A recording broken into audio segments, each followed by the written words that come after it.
hustler getting paid. Where the hustle go come the pay. Your own in no go take. Amen. If you don't find work, do your own.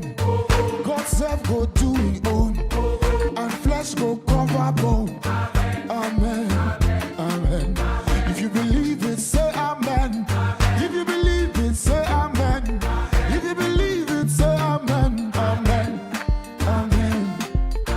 Everything you put your hand go up. Your name go open doors. You self go be a boss. Amen. Amen. Everything you put your hand go up. Your name go open doors. You self go be a boss. Amen. Amen. Sister where one man sees until where they find begin. One day you go born twins. Amen. Amen. They're not where don't losing job. Landlord come they do like God. One day you go be landlord. Amen. Amen. Good news go locate you. Watch and see it not go take. If you believe it, say amen. No. Amen. Amen. Everything you put your hand go up. Your name go open doors. You self go be a boss. Amen. Amen. Everything you put your hand go up. Your name go open doors. You self go be a boss. Amen. Amen.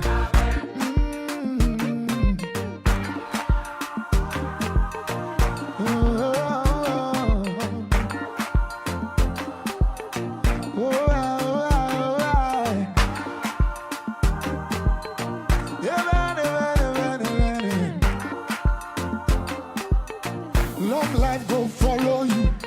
Strangers go favor you. Great men go honor you. Amen. Amen. One day you go sign the check. Oh. You self go drive that Benz. Oh. This life go still make sense. Oh. Amen.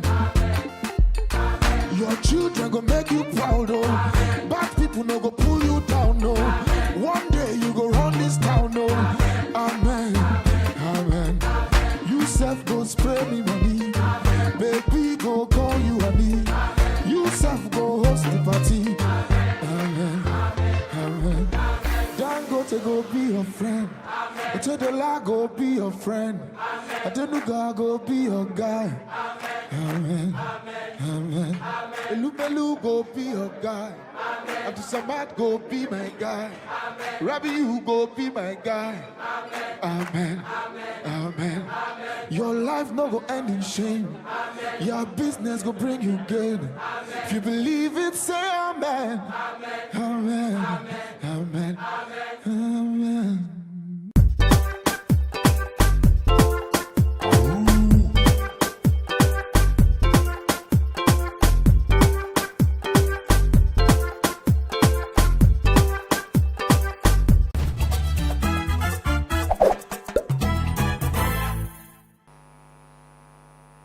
Good morning, everyone, and thank you for staying with us.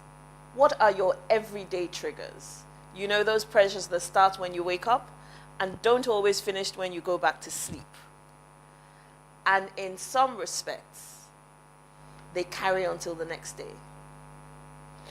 Whenever we react negatively to a seemingly mundane, insignificant situation, we become stressed. And as we know, this affects our mood, our productivity, clarity of thought, mental state and well-being, and even, believe it or not, our health. So my guest, Dapo Filani, and I will be discussing common triggers and how to understand and handle them, in the hope that moving forward, we can begin to chart a course to a healthier, saner life. Dapo is a John Maxwell certified coach, speaker, and trainer. After he lost 2 loved ones, went through immense and crippling grief, and developed strategies to claw his way out of the grasps of grief. He started a wellness and mindfulness platform called Team Absolute, which is a platform focused on helping people understand what thinking and living right should look like. Dapo is also an oil and gas professional who has worked in the industry for over 20 years. Welcome, Dapo. Thank you very much. We have a few minutes Thank you. to make real impact and to hopefully make a difference in people's lives. So Thank you. we'll delve right into it. And my first question is, what is and what constitutes a trigger? That's That's a very good question. I'm going to start by sharing of my own experience. As you mentioned, a few days on the 22nd of July, some 9 years ago, I went through a life-changing experience. I lost my first child to breast cancer. Wow. So I'm not going to go into the details of the cancer itself. I'm just going to use that as an example of how Yes. triggers can Yes. become a part of our life. Yes. So she's buried somewhere in Ikoyi Yes. in Lagos. Yes. And what I've found is every time I drive through that area, the memory of what I went through with her tends to come back. Understandable. So every time I hear somebody says, okay, I've lost a wife, I hear the announcement of the loss of a spouse, the memories and I get triggered. Okay. Yeah. I lost my dad a year after to that. I was actually on the ninth floor of one of the leading hotels in Abuja, and I get that call that you don't want to get. So I get a call around 9:30 at night that, you have to be a man. I said, what do you mean by that? So my dad passed around 4:30. Yes. It took the entire family about 5 hours to get through. How are we going to tell this young man? He's just going through the 5 stages of grief. He's probably now in anger, he's depressed and all that. But the key thing today, this happened 8 years ago. Yes. Every time I arrive at that hotel, because I still have to go to Abuja for business meetings and all that. So every time I'm checking in, I pay back the in the hotel, and I ask myself that question: why? Why me? Why? So the key thing is a trigger is anything that can make you recall a past experience. Anything that's It experience. could be a negative one, it could be a positive one, but Okay. in most cases it's a negative One. Okay. So anything, it could be a color, it could be a song, it could be an odor, it could be words. So if you've been a victim of unconscious verbal abuse in the past, and somebody unconsciously or in a flippant way uses the same words on you, it could trigger a certain sort of emotional response and all that. Wow. Okay. So a trigger is anything that makes you recall Yeah, a the negative key word or is positive. recall, because Recall. what you find is anything we're exposed to, informations you hear or what you listen to and what you've experienced gets stored in your subconscious mind. So our subconscious mind is a guardian that stores, it's like a memory bank that keeps all the information, both good and bad, whatever you're exposed to. So do people actually understand their triggers? That's a good question. Okay? For me, it took my going into depression to start learning what triggers were, start learning the roots of what I was going through, because I found myself going from being a cool, calm person to all of a sudden I was irritable, I was easily angered, I'd become very, very impatient. Okay? And it took me going out to say, first of all, something is wrong, this is not me. So it starts with you sort Being of, self-aware. you have to become more self-aware, you have to get to the point of saying, this is actually not me. We have this tendency to say, okay, this is where I am, this is where I was born and all that. We have to get to that point. point of, you have to say, this is not me, I need help, I need to get out of this, I need to get myself back on track and all that. And then you have to go and learn, you have to go and seek help and learn and get to understand what it is. Everybody, you know, there is usual very known evidence when you know you're triggered, you're out of balance, your heart is palpitating, you're not yourself, you can't think straight, you can't focus. Okay? But to understand your triggers, you have to become more self-aware. You have to be intentional. Right. You have to be intentional. Okay. Hold that thought, because we're Thank you. going to go on a very short break. Thank And you. then when we come back, we'll delve on to the next question. Thank you.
Right.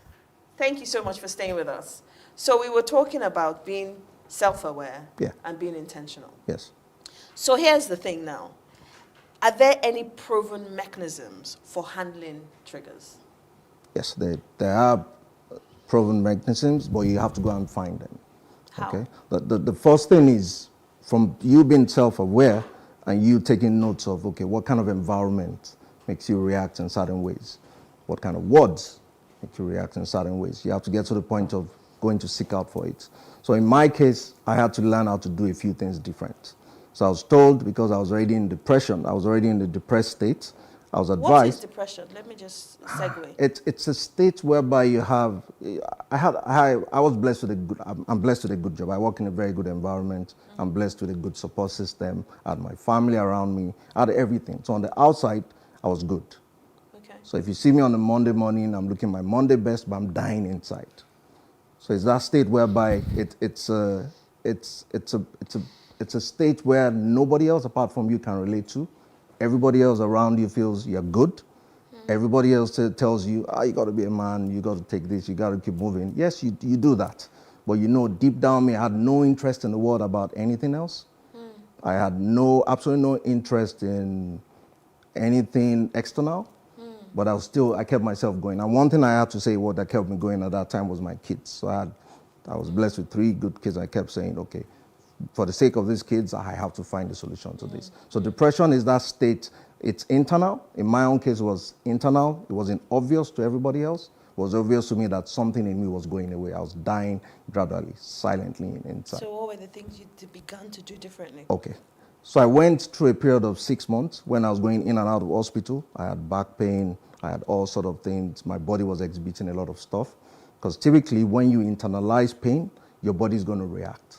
Either you exhibit through, you get high elevated blood pressure, or you have stomach upset. And in my case, I had severe back pain. So I was on pain, different levels of painkillers for a period of time. You said at some point you went from Panadol No, to I went from Extra Tramadol. I went from Panadol to Panadol Extra to Tramadol, and then was not thinking what's the next stage of painkillers to give me before my doctor then called me in to say, Mr. Filani, we need to talk. We've done all the medical checks that we can do on you. There's nothing medically wrong with you. It's your mind that's making you sick, okay? And then it was at that point in time I said, okay, come to think, I'm an engineer of over 18 years. What do you mean by that? I'm used to 1 + 1 is 2. And you now tell me, it's your mind that is making you sick. What do you mean by that? So I then had to go through a learning process. I tell people you can be an educated illiterate, okay? The fact that I had an MBA, I'd gone to the best schools, the best training, I was completely out of sync. I had no knowledge. Yeah, I had you to were go and clueless. I had to go and seek for new knowledge. I had to go and learn. Yes. So the first thing I was advised was condition what you watch, condition what you feed your mind, okay? Because I'd already gone through traumatic experiences. I'd lost my first wife and my dad. My subconscious mind was already full of all the ways I'd processed that, because I told myself it's my fault. I didn't do the right thing. Wow. I have done more than enough of beating myself up with my words, which is what we typically do when you go through a bad experience. Yes. We tend to beat ourselves up with our words. So I had to learn to reprogram to change my vocabulary. So I was told, you have to reprogram your mind. You have to change your vocabulary. I had to change my morning habits. I had to start my day in a different way. I had to learn how to condition what I do in the first 60 minutes of the day. So give me some practical Okay, tips. so I wake up in the morning. I used to be a news junkie. So I used to wake up in the morning, I feed on BBC, I feed on all the news networks.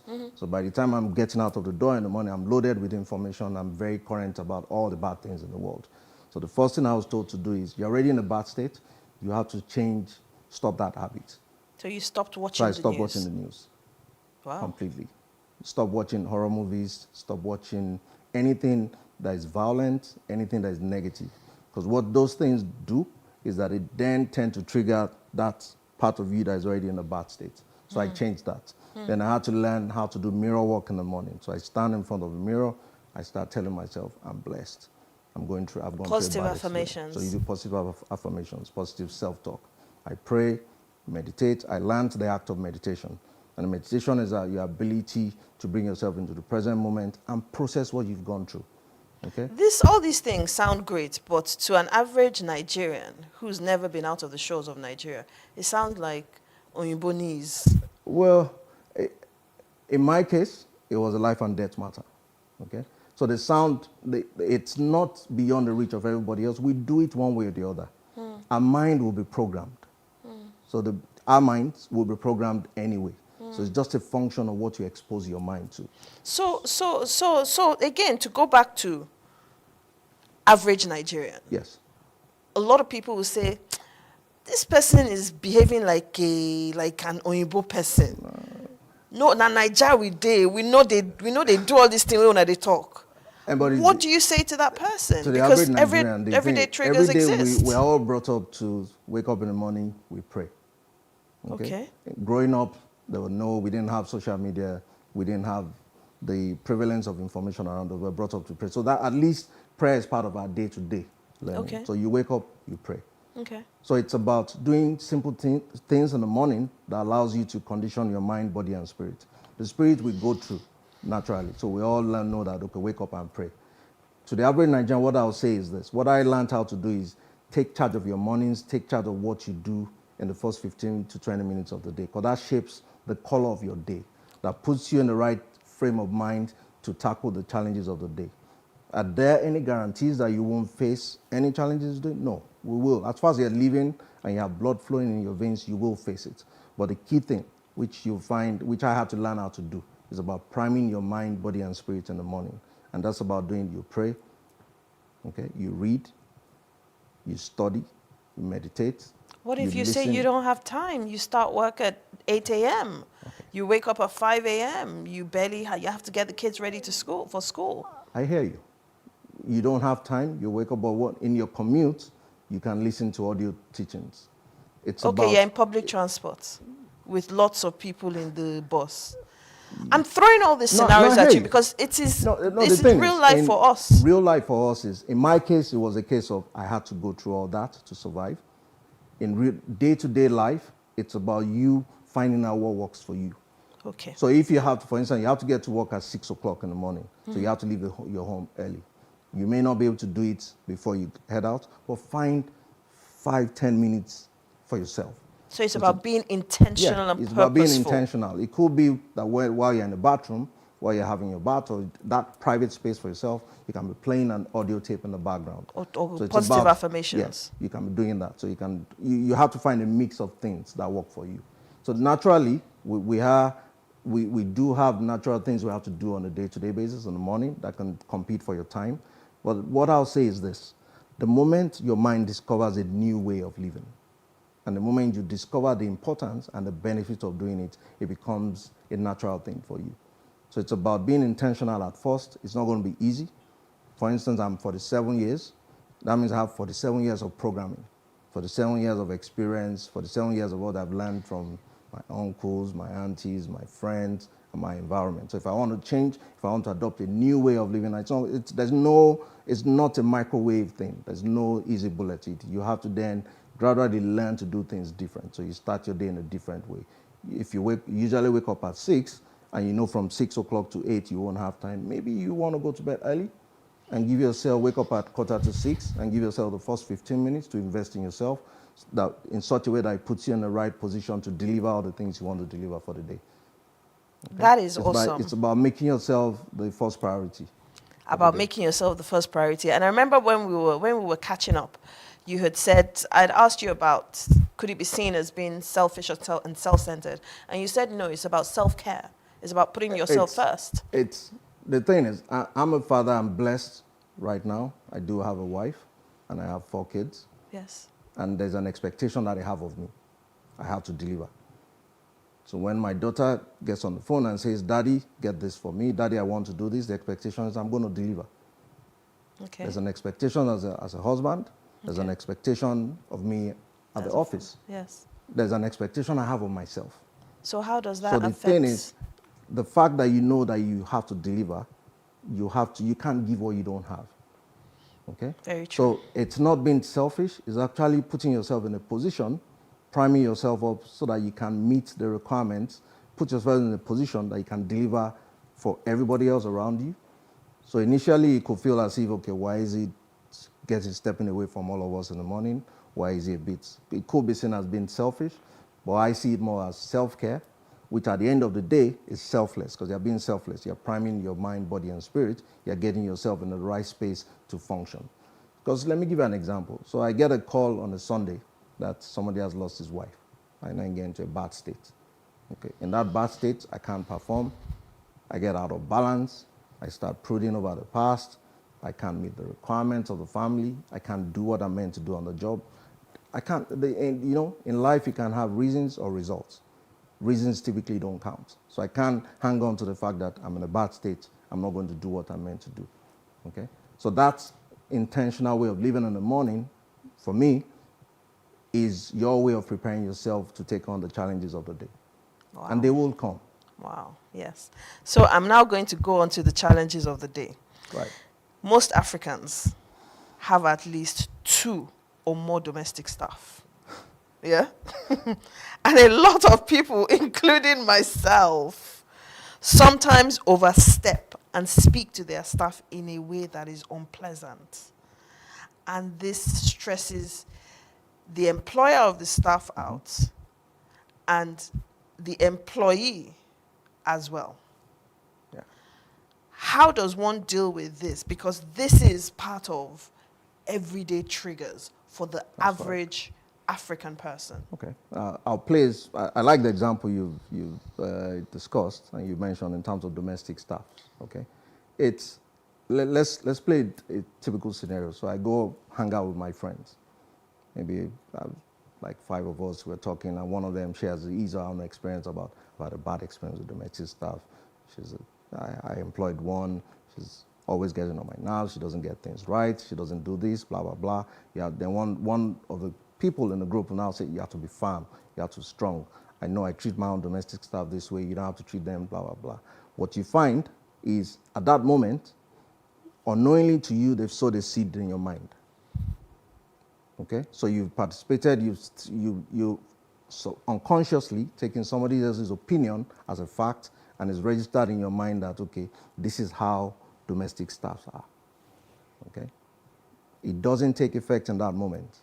When you then find yourself in a situation whereby something similar or something similar to what you've had or you stored in your mind occurs in your house, maybe your domestic staff does something wrong or gets on the wrong side of you, unknowingly to you, you and I, because of what we've already stored in our mind, the first thing that comes to mind is I have to react, I have to be hard, I have to do that. So when I say triggers, it's something within an environment that brings back a memory of something we've had or we've listened to. Okay, that's one thing. Okay, the other thing is this. At the end of the day, what's the end goal? You want to influence. You want things done in a different way. And of course, ability to influence is your ability to draw somebody into a sphere of influence. Going out, lashing out at your domestic, it's not going to get you the end result. Very true. Okay? It's not necessarily, it's one way of demonstrating that I'm in charge, but at the end of the day, it doesn't get you the end result. Yes. So it's about, at the end of the day, focus more, let's be outcome driven. So it's an outcome driven approach.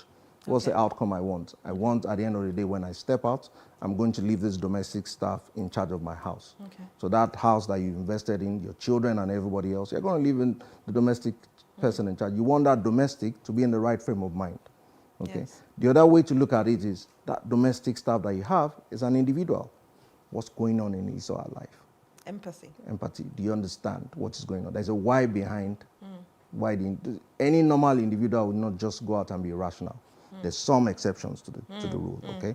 But the question is, in that moment that he or she gets on the wrong side of you, call the person in. Okay. Why is this happening? Do the 5 whys. Okay. Try and get to the bottom of it. What you find in most of us is we employ our domestic staffs, but we really don't get to know them. Very true. We don't know what is going on in their lives. Very true. I'm going to interrupt you quickly. Right. Because I want to take 1 or 2 very tangibles out of this. And you mentioned them when we had our chat. One of the things you had said to me was, when you have a go at your domestic staff, okay, you're the one who ends up suffering it. Yes. The thing is, if I'm angry with you as Pharaoh, there's supporting research that says 95% of the negative outcome of that, I bear. Okay? So I lash out at you. you're this, I call you names and all that. It gives me that initial sense of I'm in charge, I'm in control, I've done the right thing. But you find out that it's probably going to take you another 1 hour or two, depending on how you can quickly process it away. You may spend the rest of the day in a completely state of where you can't function and you can't deliver what you want to deliver. So the key thing at that moment is that you have a choice, and we all have a choice in whatever we do. I have a choice of lashing out, or I have a choice of thinking about myself and doing things differently. Okay, we have a choice. Thank you so much for that. Thank you very much. We've tried to put as much as we could into a very short space of time. So I'll quickly summarize some of the things that I've taken out of this. Thank you. 1, you have to be self-aware. 2, you have to be intentional. That's correct. 3, you have to remember that you have a choice. 4, you have to understand that self-care is not selfishness or self-centeredness. It's actually selflessness. That's correct. 5, you have to process everything that's happening and put it in its right perspective so it doesn't take over the rest of your day. And then there's also the morning one. Have a morning routine that helps you to be the most productive version of yourself through the course of the day. Thank you so much for that. Thank you very much. I wish I had written down all those things, but thank you so much for that. I got a lot from that. Thank you. Now we've come to the end of the session, and I cannot wait for us to have another session where we delve deeper into this. So I will be calling you back again. I look forward to that. Thank you so much for Thank being you with very us much, today. Farah. Thank you. So next, we're going to wrap up the show very quickly. So please stay with us for a few more minutes whilst we wrap up the show. Thank you.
It's still Today with John and Helen, and today's outing has been, I don't know the right word to put, because all through your session, I had to go back into me.